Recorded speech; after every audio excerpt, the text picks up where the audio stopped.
అందరికీ నమస్కారం. నూతనంగా ఏర్పడిన కేంద్ర ప్రభుత్వంలో కేంద్ర మంత్రిగా పనిచేసే అవకాశం దక్కినందుకు చాలా ఆనందంగా ఉంది. మరి ఈ ఆనందానికి కారణమైనటువంటి ఎంతో మందికి నేను ధన్యవాదాలు తెలియజేసుకోవాల్సినటువంటి అవసరం ఉంది. అందులో ముఖ్యంగా ఈరోజు తలుచుకోవాల్సినటువంటి వ్యక్తి మా తండ్రి గారు స్వర్గీయ కింజరాపు ఎర్రన్నాయుడు గారు. ఆయన చనిపోయిన దగ్గర నుంచి కూడా నాకు నిరంతరం వెన్ను తట్టుతూ పైనుంచి ఆశీర్వాదం ఎప్పుడు కూడా అందిస్తూనే ఉన్నారు.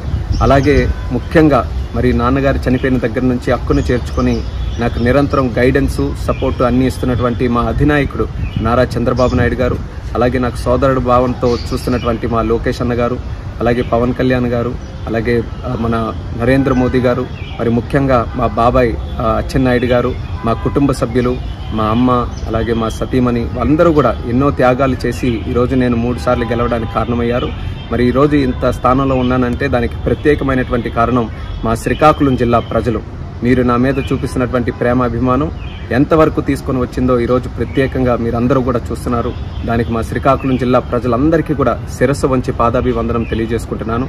అలాగే తెలుగు ప్రజలు, తెలుగుదేశం పార్టీ కార్యకర్తలు, జనసేన, భారతీయ జనతా పార్టీ కార్యకర్తలు అందరూ కూడా కలిసికట్టుగా మొన్న ఎన్నికల్లో పోటీ చేసి ఒక హిస్టారిక్ విక్టరీని, ల్యాండ్ స్లైడ్ విక్టరీని ఎన్డీఏ ప్రభుత్వానికి రాష్ట్రంలో, కేంద్రంలో ఇవ్వడం జరిగింది. దాని కారణంగానే ఈరోజు ఆంధ్రప్రదేశ్ రాష్ట్ర భవిష్యత్తు చాలా ఉజ్వలంగా ఈరోజు మనందరికీ కూడా కనిపిస్తుంది.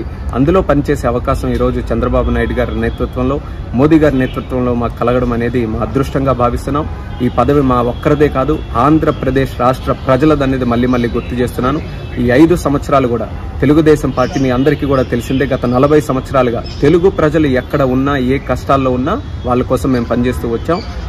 ఈ 5 సంవత్సరాలు కూడా మీకు ఇచ్చినటువంటి హామీలు, మేనిఫెస్టోలు, అలాగే మీకు ఇచ్చిన ఇన్సూరెన్సెస్ అన్ని కూడా ఫుల్ఫిల్ చేయడానికి రాష్ట్ర ప్రభుత్వం తరఫున, కేంద్ర ప్రభుత్వం తరఫున మా యొక్క సహాయ సహకారాలు అన్నీ కూడా శక్తి వంచన లేకుండా పనిచేసి మీ అందరికీ కూడా న్యాయం చేయడానికి, మన రాష్ట్రాన్ని అభివృద్ధి చేయడానికి మేము అందరం కూడా కష్టపడతామని తెలియజేసుకుంటున్నాం. మరి ముఖ్యంగా ఆంధ్రప్రదేశ్ రాష్ట్రాన్ని మళ్ళీ అభివృద్ధి పటంలో నడిపి దేశంలోనే నెంబర్ 1 రాష్ట్రంగా మనం తయారు చేయాలి. అదే మా అందరి తాలూకు లక్ష్యం.